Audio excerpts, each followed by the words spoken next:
नमस्कार दोस्तों, स्वागत है आपका दिव्यांश एजुकेशन इन 727 में।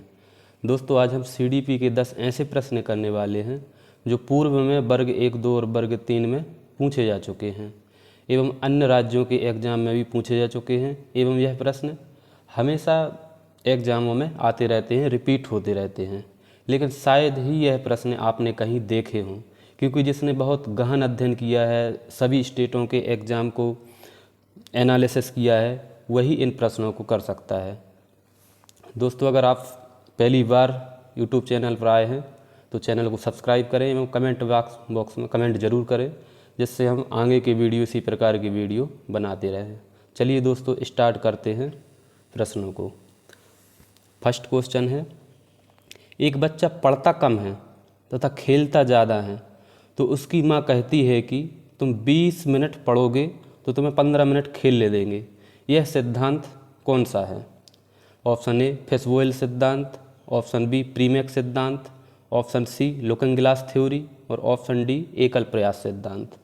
दोस्तों, चारों ऑप्शन ऐसे हैं जो शायद आपको न्यू लग रहे हो, शायद आपने कहीं चारों भी ऑप्शनों को ना पढ़ा हो।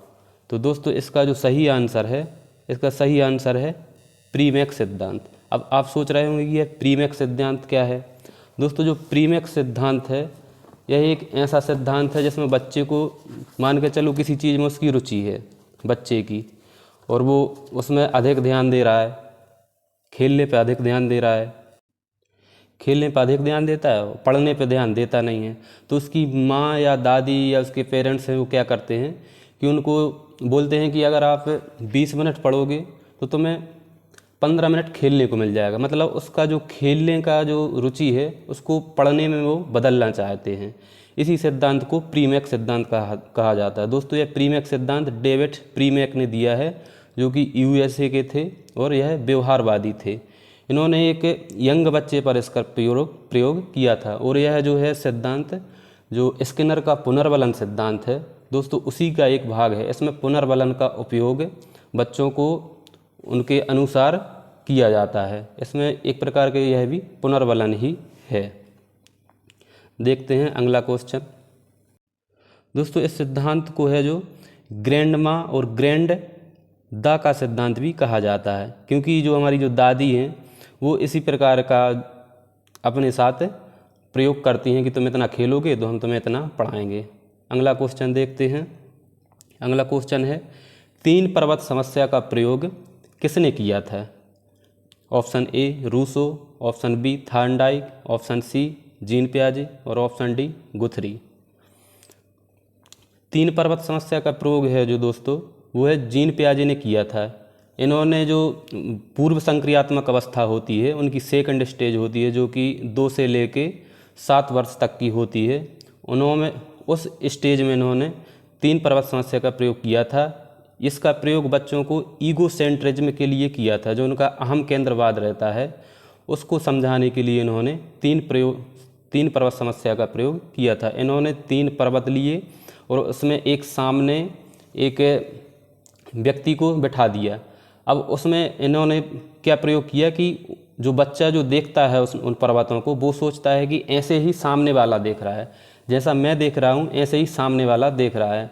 मतलब अगर जैसे कोई बच्चा है सुबह सुबह खेलता है तो सोचता है कि मैं अपनी मम्मी को भी साथ में खिलाऊं, क्योंकि वो सोचता है कि जैसे मुझे खेलने में मज़ा आता है ऐसे ही मेरी मम्मी को भी खेलने में मज़ा आएगा।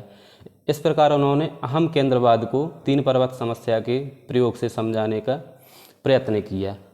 दोस्तों, जो पिछले क्वेश्चन के जो ऑप्शन थे मैं उनको समझा नहीं पाया। दोस्तों, जो फेसबोयल सिद्धांत है, तो फेसबोयल सिद्धांत एक प्रकार की एक विधि है दोस्तों। इसमें एक कटोरा टाइप का, जो जैसे कि नाम से ही प्रतीत हो रहा है, एक कटोरा पद्धति में बच्चों को बिठाया जाता है। बीच में 4 ब्रेंचें लगाई जाती हैं, उसके चारों तरफ 4-4 लाइनें लगा दी जाती हैं, जिसमें सभी में बच्चे बैठे होते हैं, और बीच में जो बच्चे बैठे होते हैं वह आपस में डिस्कशन करते हैं। जैसे ही उन 4 बच्चों का डिस्कशन समाप्त होता है तो और दूसरे जो बच्चे हैं वो आके बीच में बैठ जाते हैं। और दोस्तों, जो लुकिंग ग्लास थ्योरी है, जो लुकिंग ग्लास थ्योरी को सेल्फ दर्पण सिद्धांत भी बोलते हैं, जो कि CH कुले ने दिया था। और दोस्तों, ऑप्शन डी में जो एकल प्रयास है, जो एकल प्रयास का सिद्धांत है दोस्तों, यह गुथरी ने दिया था, एडवन गुथरी ने। चलिए अगला क्वेश्चन देखते हैं दोस्तों। जो अगला क्वेश्चन है वह है क्षैतिज डेकेल आयु का प्रयोग किसने किया है? Option A Skinner, option B Freud, option C Jean पियाजे और ऑप्शन डी केटल। क्षैतिज डेकेल आयु का प्रयोग है दोस्तों, वह जीन पियाजे ने किया था। जो क्षैतिज डेकेल आयु है, इन्होंने जो बच्चे की औपचारिक संक्रियात्मक अवस्था होती है उसमें इन्होंने क्षैतिज डेकेल आयु का प्रयोग किया था, और इसका प्रयोग है जो आगमनात्मक और निगमनात्मक उसको समझाने के लिए किया था, क्षैतिज डेकेल आयु का प्रयोग। नेक्स्ट क्वेश्चन, नकारात्मक बातों की बजाय सकारात्मक बातों को याद रखा जाता है, यह कौन सा प्रभाव है? दोस्तों क्वेश्चन को ध्यान से पढ़ना। नकारात्मक बातों की बजाय सकारात्मक बातों को याद रखा जाता है, यह कौन सा प्रभाव है? हेलो प्रभाव, फ्लिन प्रभाव, पॉलिना प्रभाव, यह उपरोक्त में से कोई नहीं। दोस्तों यह क्वेश्चन आपको बिल्कुल नया लग रहा होगा, लेकिन यह क्वेश्चन है जो दोस्तों हिमाचल प्रदेश स्टेट में पूछा जा चुका है, और यह क्वेश्चन वर्ग 1 में भी पूछा जा चुका है। दोस्तों इसका आंसर हो जाएगा सही पॉलिना प्रभाव, ऑप्शन नंबर सी। अब आप सोच रहे होंगे कि पॉलिना प्रभाव क्या है, हेलो प्रभाव क्या है, फ्लिन प्रभाव क्या है। जैसे पॉलिना प्रभाव का तो आपको समझ में आ गया कि नकारात्मक बातों की बजाय सकारात्मक बातों को याद रखना पॉलिना प्रभाव है। और दोस्तों हेलो प्रभाव क्या है, यह भी आप समझ लें। दोस्तों हेलो प्रभाव है जो, इसका मतलब होता है कि जो पहला ज्ञान है वह प्रभाव बहुत महत्वपूर्ण होता है, जो आपका फर्स्ट नॉलेज है। जैसे आपने कोई चीज़ जो 10वीं 12वीं में पढ़ ली तो वह हमेशा के लिए काम में आती है, तो जो फर्स्ट प्रभाव है वह महत्वपूर्ण होता है, यह है हेलो प्रभाव। और दोस्तों जो फ्लिन प्रभाव है, ये फ्लिन प्रभाव क्या है? दोस्तों फ्लिन प्रभाव यह है कि आजकल जो USA है, ब्रिटेन है, जो भी देश हैं वहाँ पे आजकल बुद्धि का जो औसत है, औसत आयु की है, उसमें जो परिवर्तन आ रहा है, इसी का जो अध्ययन किया गया इसको दोस्तों फ्लिन प्रभाव कहा गया। अगर आपसे क्वेश्चन पूछा जाए कि फ्लिन प्रभाव संबंधित है, तो दोस्तों फ्लिन प्रभाव है जो बुद्धि से संबंधित है। अगला क्वेश्चन, थार्नडाइक के तत्परता के नियम को अन्य किस नाम से जाना जाता है? ऑप्शन ए उपयोग का नियम, ऑप्शन बी संतोष या असंतोष का नियम, ऑप्शन नंबर सी ए एवं बी दोनों, और ऑप्शन नंबर डी कार्य प्रवृत्ति का नियम। दोस्तों इसका आंसर है जो हो जाएगा कार्य प्रवृत्ति का नियम, ऑप्शन नंबर डी सही हो जाएगा। अब आप बोलोगे कि उपयोग का नियम क्या है, संतोष असंतोष का नियम क्या है, तो ये आपने पढ़ा होगा, तो यह बहुत सिंपल है दोस्तों। इन्होंने थार्नडाइक ने है जो 3 प्रमुख नियम दिए थे और 5 गौण नियम दिए थे। तो इन्होंने दिए थे जो उपयोग का नियम, अभ्यास का नियम और तत्परता का नियम, यह 3 नियम इन्होंने मुख्य नियम दिए थे। उसी में है जो तत्परता के नियम को है दोस्तों वो कार्य प्रवृत्ति का नियम कहा जाता है, और जो प्रभाव का नियम है, प्रभाव के नियम को संतोष असंतोष का नियम कहा जाता है, और जो अभ्यास का नियम है उसको उपयोग का नियम कहा जाता है। अगला क्वेश्चन, बोलना मनुष्य को पूर्णता तक पहुंचाता है लेकिन लिखना आदमी को परम शुद्ध बनाता है, यह कथन है। दोस्तों यह कथन है, बहुत फेमस कथन है, कई बार एग्जामों में आ चुका है और लगातार आता रहता है। Option A Rousseau, option number B अरस्तु, option number C Gandhi ji और option number D Dayanand Saraswati. दोस्तों इसका आंसर है जो ऑप्शन नंबर बी सही है, अरस्तु का यह कथन है, बहुत फेमस कथन है, हमेशा एग्जाम में आता रहता है, इस कथन को आप नोट कर लें। नेक्स्ट क्वेश्चन, अनुभव चक्र अधिगम किसने दिया? Option number A John Dewey ने, option number B Carl Rogers, option number C Edgar Dale और option number D David Kolb. दोस्तों अनुभव जन्य, अनुभव जनित, अनुभव चक्र, इस प्रकार के ये अधिगम नियम हैं जो बहुत ही कंफ्यूज करते हैं। आपको आज यह सभी क्लियर हो जाएंगे कि कौन सा अनुभव चक्र कौन किसने दिया है। दोस्तों इसका आंसर है जो अनुभव चक्र अधिगम किसने दिया है, ऑप्शन नंबर डी में है जो डेविड कोल्ब, इन्होंने जो है अनुभव चक्र दिया है। अब आप सोच रहे होंगे कि जॉन डीवी ने भी दिया है, कार्ल रोजर्स ने भी दिया है, एडगर डेल ने भी दिया है, तो दोस्तों जो जॉन डीवी ने दिया है, इन्होंने दिया है अनुभव जनित अधिगम। दोस्तों ध्यान से सुनना, जॉन डीवी ने दिया है अनुभव जनित अधिगम। कार्ल रोजर्स ने दिया है अनुभव जन्य अधिगम। दोस्तों इसमें जनित है और इसमें जन्य है। और जो ऑप्शन नंबर सी में एडगर डेल है, दोस्तों इन्होंने जो सहायक सामग्री में जो प्रयोग आता है अनुभव शंकु दिया है। यह बहुत ही फेमस क्वेश्चन है, कई बार आ चुका है एग्जाम में कि अनुभव शंकु किसने दिया है। तो अनुभव शंकु दोस्तों दिया है एडगर डेल ने। और अनुभव चक्र जैसे कि आप देख ही रहे हैं क्वेश्चन में, अनुभव चक्र दिया है डेविड कोल्ब ने। तो इसका आंसर है जो ऑप्शन नंबर डी सही है, डेविड कोल्ब। नेक्स्ट क्वेश्चन दोस्तों, सिजोआर्ड प्रकार का व्यक्तित्व किसने बताया है? Option number A Kretschmer, option number B Sheldon, option number C Eysenck और ऑप्शन नंबर डी फ्रायड। दोस्तों व्यक्तित्व का वर्गीकरण है जो क्रेस्मर और सेल्डन का बहुत ही महत्वपूर्ण है और आइजेंक का भी महत्वपूर्ण है। हमेशा इन तीनों से कोई भी एग्जाम आप दे लेना, वहाँ पे क्वेश्चन मिल ही जाएगा क्रेस्मर, सेल्डन और आइजेंक से। आज आपको मैं तीनों का इनका वर्गीकरण बता दूंगा दोस्तों वैसे इसका आंसर सही है ऑप्शन नंबर ए, सिजोआर्ड प्रकार का व्यक्तित्व है जो क्रेस्मर ने दिया है। अब मैं इसको आपको विस्तार से समझाऊंगा।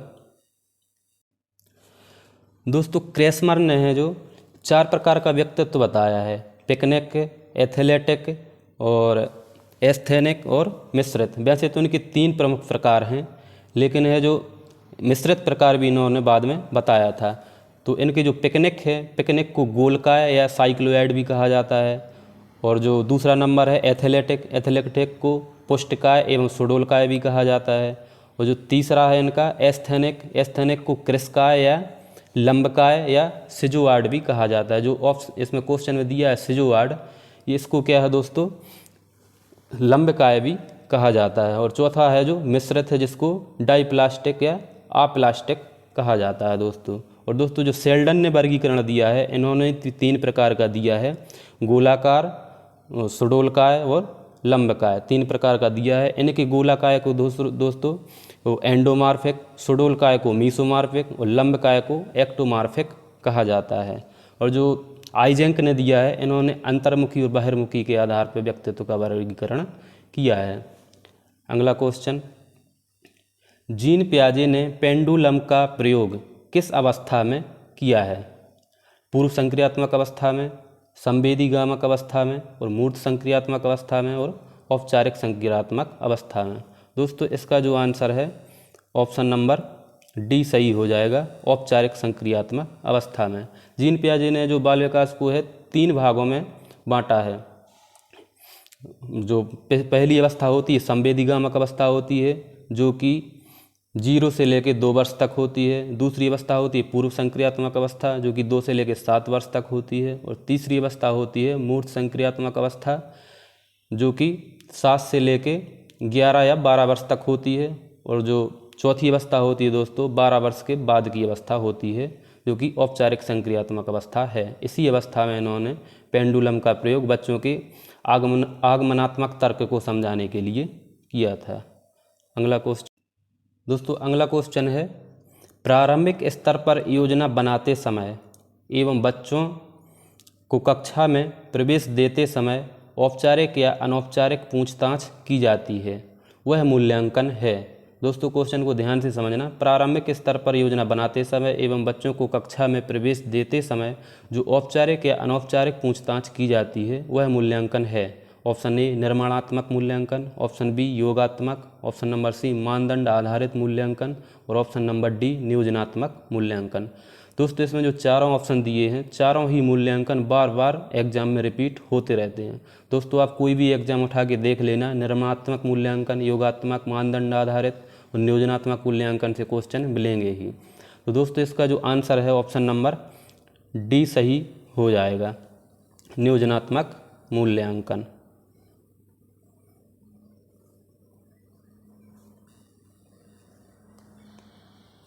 इसका ऑप्शन नंबर डी सही हो जाएगा दोस्तों, नियोजनात्मक मूल्यांकन।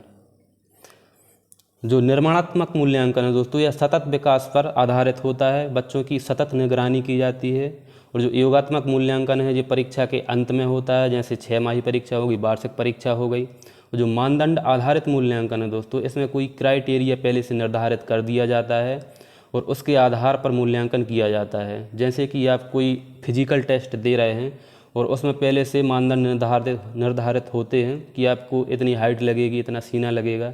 इस प्रकार का मूल्यांकन है वो मानदंड आधारित होता है। और नियोजनात्मक मूल्यांकन दोस्तों होता है कि जब आप बच्चे को प्रवेश देते हैं उस टाइम पे जो पूछताछ करते हैं, वह इस प्रकार का मूल्यांकन है जो नियोजनात्मक मूल्यांकन कहलाता है। दोस्तों, अगर आपको यह क्वेश्चन अच्छे लग रहे हों और इसी प्रकार का क्वेश्चन लगातार चाहिए आपको, जो परीक्षा में पूछे गए हों और हमेशा पूछे जाते रहेंगे, तो आप चैनल को सब्सक्राइब ज़रूर करें दोस्तों, जिससे आप कमेंट ज़रूर करें दोस्तों, जिससे मुझे मोटिवेशन मिलता रहे और इस प्रकार की वीडियो मैं बनाता रहूं। धन्यवाद दोस्तों, चैनल को सब्सक्राइब ज़रूर करें।